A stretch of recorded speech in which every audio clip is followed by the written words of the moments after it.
You okay? You need a minute? Cool. Okay.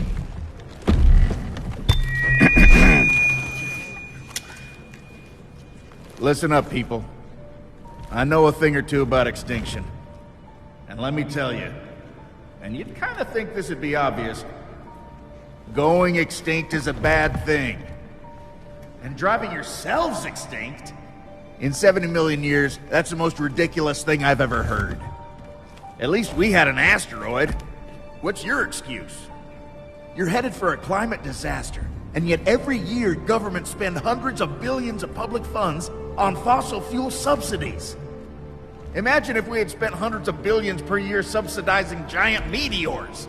That's what you're doing right now. Think of all the other things you could do with that money. Around the world, people are living in poverty. Don't you think helping them would make more sense than, I don't know, paying for the demise of your entire species? Let me be real for a second. You've got a huge opportunity right now. As you rebuild your economies and bounce back from this pandemic, this is humanity's big chance. So here's my wild idea. Don't choose extinction. Save your species before it's too late. It's time for you humans to stop making excuses and start making changes. Thank you.